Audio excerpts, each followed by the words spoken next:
Hello दोस्तों, मैं अभय कुशवाहा स्वागत करता हूं आप सभी का गुरुकुल करियर एकेडमी में। आज हम लोग क्या पढ़ने वाले हैं ये बताने की जरूरत तो बिल्कुल नहीं है, क्योंकि आप लोग यहाँ पे ये चेक करके ही आए हुए हैं, है ना। अलजेब्रास हम लोग यहाँ पे पढ़ने वाले हैं, बट उससे पहले मैं आपको इससे पहले वाले क्लासेस में आपने जो भी पढ़ा ना उसके बारे में थोड़ा सा इंट्रोडक्शन दूंगा। ठीक है, क्या पढ़ चुके हैं हम लोग इससे पहले? तो आप लोग प्लस सीख चुके हैं, माइनस सीख चुके हैं, मल्टीप्लीकेशन सीख चुके हैं, डिवीजन सीख चुके हैं, ये सब अरिथमेटिक के अंदर आता है। ठीक है, तो ये सब चीज आप लोगों ने सीख चुके हैं अच्छी तरीके से। ठीक है, इसके बाद आप लोगों ने क्या सीखा है? तो आप लोग ज्योमेट्री सीखे होंगे, है ना, जिसमें आप लोग कंस्ट्रक्शन करते हैं। कुछ इस तरीके से आप लोग यहाँ पे शेप्स बनाए होंगे, उसके ऊपर आप लोगों ने नेमिंग किया होगा, है ना। तो ये सब चीजें आप लोग यहाँ पे सीख चुके हैं। लेकिन अब जो आप लोग यहाँ पे सीखने वाले हैं ना, वो मैथ के सबसे इंपॉर्टेंट टॉपिक में से एक टॉपिक है।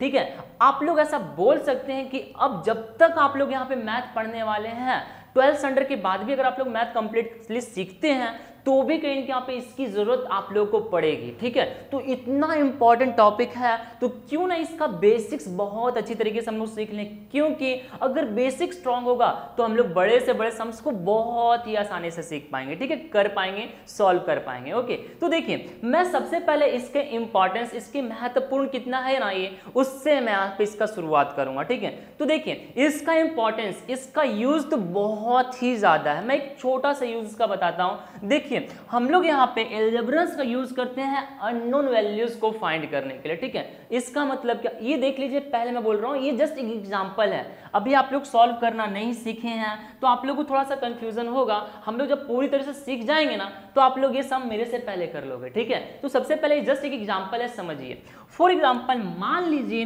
कि यहाँ पे मेरे पास 7 है। ठीक है, तो 7 में मैं ऐसा क्या प्लस करूं तो मुझे यहाँ पे 10 देखने को मिल जाए। ठीक है, ये मुझे सॉल्व करना है। तो मैं तो क्या, एक छोटा सा बच्चा भी होगा ना, वो बोल देगा कि 7 में 3 प्लस करूंगा तो मुझे कितना देखने को मिलेगा? 10 देखने को मिलेगा, है ना, इसमें 3 प्लस करने पे। ओके, बहुत स्मार्ट, समझ गए। लेकिन ये छोटा सम है तो इसको तो कोई भी कर लेगा, लेकिन बड़े बड़े सम्स आएंगे तो कैसे करोगे, है ना। यहाँ पे थोड़ा कंफ्यूजन होगा, तो इसीलिए मैं जस्ट एक छोटा सा एग्जांपल लेके बता रहा हूँ कि अगर मुझे मालूम नहीं होता कि यहाँ पे कौन सा नंबर आएगा तो वो हम लोग कैसे सॉल्व करते हैं। तो देखिए यही है पावर किसका? अलजेब्रास का। ठीक है, तो देखिए सिंपल अलजेब्रास के अंदर जो भी नंबर्स के बारे में हमें नहीं पता होता है उसको हम लोग लेट कर लेते हैं क्या? x। ठीक है, ये x क्या है, y क्या है, z क्या है, ये सब चीज को आपने देखा होगा, समझने की कोशिश की होगी, लेकिन समझ में नहीं आया होगा, है ना। लेकिन हम लोग यहाँ पे समझेंगे बहुत ही डिटेल में। इसको हम सिंपल क्या बोलते हैं? वेरिएबल बोलते हैं। ठीक है, थोड़ा देर बाद में इसको हम लोग और अच्छी तरीके से समझेंगे। ओके, तो यहाँ पे मुझे इसके बारे में नहीं पता है कि मैं इसमें क्या ऐड करूंगा, तो उसको मैंने यहाँ पे लेट कर लिया क्या? x। ठीक है, बाकी सबको यहाँ पे एज इट इज लिख दो। यहाँ पे 7 है तो ये 7, यहाँ पे 10 है तो ये 10। क्लियर इतना? अब देखिए मुझे यहाँ पे कौन सा नंबर है ये फाइंड करना है ना, तो अभी तो मुझे इसके बारे में कुछ नहीं पता, तो सिंपल मुझे इसकी वैल्यू फाइंड करना है। तो इसके साथ में जो भी नंबर है, जैसे कि यहाँ पे 7 इसके साथ प्लस में है, तो मैं क्या करूंगा, इसको इज इक्वल टू के इस साइड वाले जो नंबर है ना उसके साथ में इसको भेज दूंगा। ठीक है, तो ये जो है यहाँ पे x तो एज इट इज रहेगा, यहाँ पे 10 ये तो अपने ही प्लेस पे है, लेकिन ये जो है ये अपना प्लेस चेंज करके इज इक्वल टू के इस साइड चला जाएगा। ठीक है, अब देखिए ये अपना प्लेस चेंज कर रहा है तो कहीं ना यहाँ पे कुछ ना कुछ तो होगा ना, कहीं ना यहाँ पे एक जगह से दूसरी जगह पे उठ कर जा रहा है। तो देखिए ये अपना प्लेस चेंज करेगा, तो देखिए ये इस साइड इज इक्वल टू के इस साइड प्लस में था, ये इज इक्वल टू के उस साइड क्या हो जाएगा आपका? माइनस में हो जाएगा। ठीक है, ये सिंपल याद रखना आप लोग, साइन चेंज होता है, इसको और भी डिटेल में सीखेंगे, लेकिन अभी जस्ट एग्जांपल के लिए समझिए। ठीक है, तो देखिए ये इज इक्वल टू के साइड गया तो यहाँ पे प्लस में था, इधर पे जाके माइनस हो गया। अब देखिए यहाँ पे सिंपल 10 में से 7 गया, कितना बच गया आपके पास? 3 बचा। ठीक है, तो x की वैल्यू मतलब यहाँ पे जो नंबर है वो कितना आ गया? 3 आ गया। और ये देखिए सेम टू सेम यही मिल गया ना हमें। तो ये है पावर किसका? अलजेब्रास का। ठीक है, अलजेब्रास सीखने से कहीं ना कहीं आपको ये बेनिफिट होगा कि कोई भी अननोन वैल्यूज को आप लोग बहुत ही आसानी से फाइंड कर पाएंगे। ठीक है, तो ये तो जस्ट आपने यहाँ पे एक एग्जांपल देखे। अब हम लोग इसको सीखते हैं अच्छी तरीके से, स्टेप वाइज स्टेप। ठीक है, तो आइए हम लोग शुरू करते हैं उससे।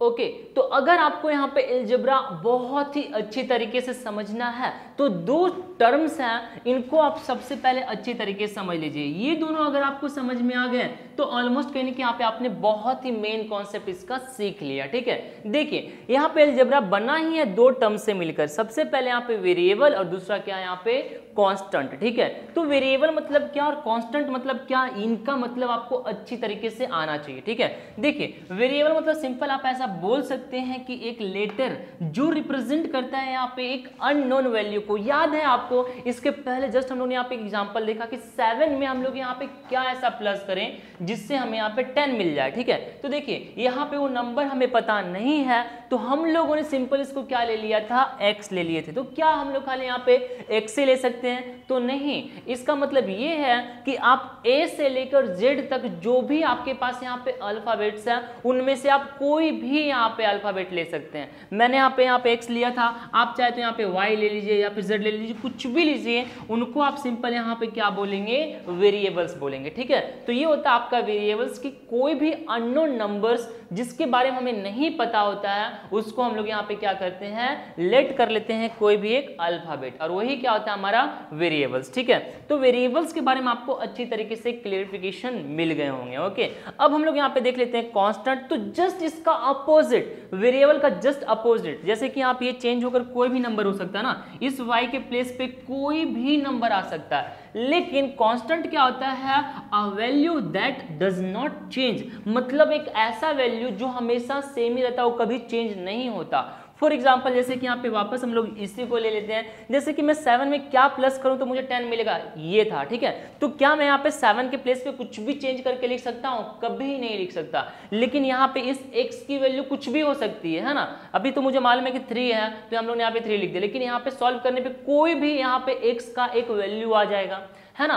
तो यहाँ पे एक कांस्टेंट क्या होता है जो कभी चेंज नहीं होता, जिसकी वैल्यू हमेशा क्या रहता है, सेम वही रहता है। 7 7 ही रहेगा, ये 10 10 ही रहेगा। ठीक है, तो आप ऐसा बोल सकते हो ये क्या है आपका वेरिएबल, और सिंपल ये दोनों क्या है आपका कांस्टेंट।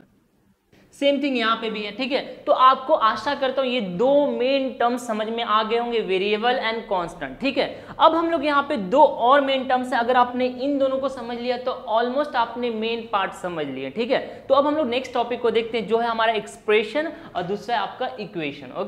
ओके, तो अभी जस्ट आप लोगों ने यहाँ पे ये सीख लिया अच्छी तरीके से कि वेरिएबल्स क्या होते हैं, कांस्टेंट क्या होते हैं। ठीक है, अब दो मेन कॉन्सेप्ट और है, उनको अच्छी तरीके से सीख लीजिए, उसके बाद आपको ऑलमोस्ट कहने के यहाँ पे अलजेब्रास का मेन पार्ट समझ में आ जाएगा। ठीक है, जो सबसे पहले यहाँ पे क्या है, एक्सप्रेशन। ठीक है, और उसके बाद फिर क्या है आपका इक्वेशन। तो सबसे पहले समझते हैं कि एक्सप्रेशन क्या होता है। ठीक है, तो देखिए सिंपल यहाँ पे एक्सप्रेशन का डेफिनेशन ही क्या बोल के रखा है कि एक एक्सप्रेशन जो होता है उसके अंदर क्या क्या चीज कंसिस्ट रहता है, क्या क्या चीज से मिलकर बनता है। तो सबसे पहले यहाँ पे उसके अंदर आपको नंबर्स देखने को मिलेंगे, यू नो नंबर सबको पता ही होगा। ठीक है, उसके बाद यहाँ पे कांस्टेंट, तो कांस्टेंट की एक एग्जैक्ट फिक्स वैल्यू होती है जो हम लोगों ने अभी जस्ट इसके पहले समझा है ना।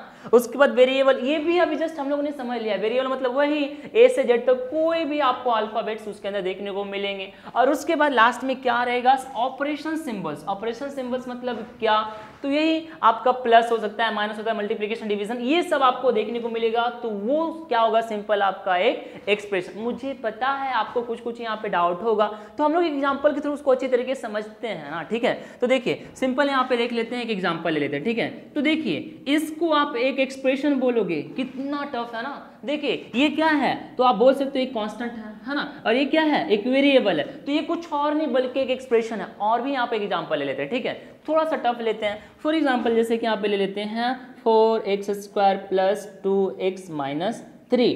तो सिंपल यहाँ पे ये क्या है, एक एक्सप्रेशन है। आइए समझते हैं इसको डेफिनेशन के साथ में। तो देखिए इसके अंदर क्या क्या चीज कंसिस्ट कर रहा है, तो देखिए एक कांस्टेंट है, ये क्या है, सिंपल यहाँ पे एक वेरिएबल है। ये क्या है, तो ये ऑपरेशन सिंबल है ना, ये प्लस है। ठीक है, तो ये ऑपरेशन सिंबल्स मतलब प्लस माइनस वही जो मैंने बोला था। ये क्या है, कांस्टेंट, ये क्या है आपका वेरिएबल, ये ऑपरेशन सिंबल माइनस है ना, मतलब यहाँ पे हमें माइनस करना, और ये क्या होगा, सिंपल आपका कांस्टेंट। तो ये सिंपल क्या होता है, एक्सप्रेशन, जिसके अंदर आपको यहाँ पे क्या क्या देखने को मिलेगा, कांस्टेंट देखने को मिलेगा, उसके बाद operation symbol like plus minus multiplication subtraction देखने को मिलेगा, और उसके बाद वेरिएबल और कांस्टेंट देखने को मिलेगा। ठीक है, तो ये सिंपल क्या होता है आपका एक्सप्रेशन। ठीक है, इतना क्लियर। तो अब मुझे नहीं लगता कि आपको कोई भी दिक्कत होगा एक्सप्रेशन के अंदर। ठीक है, अब हम लोग अच्छी तरीके से समझ लेते हैं इक्वेशन क्या होता है। तो इक्वेशन आप लोग सीख चुके हो, थोड़ा सा सीखना बाकी है। ठीक है, जैसे कि अगर आपको एक्सप्रेशन आता है तो इक्वेशन समझने में कोई दिक्कत नहीं होगा। ठीक है, तो देखिए आप ऐसा बोल सकते हो, देखिए ये डेफिनेशन देख लीजिए ना, यहाँ तक तो आपको सिंपल सेम टू सेम देखने को मिल रहा होगा, है ना, यहाँ तक आपका सेम टू सेम है। बस यहाँ पे चेंज क्या होता है, इक्वल टू का साइन, है ना। आप यहाँ पे ऐसा बोल सकते हो कि एक इक्वेशन होता है ना, उसके अंदर इक्वल टू का साइन आ जाता है, बस बाकी सबके सब चीजें क्या होती है, सेम ही होती है।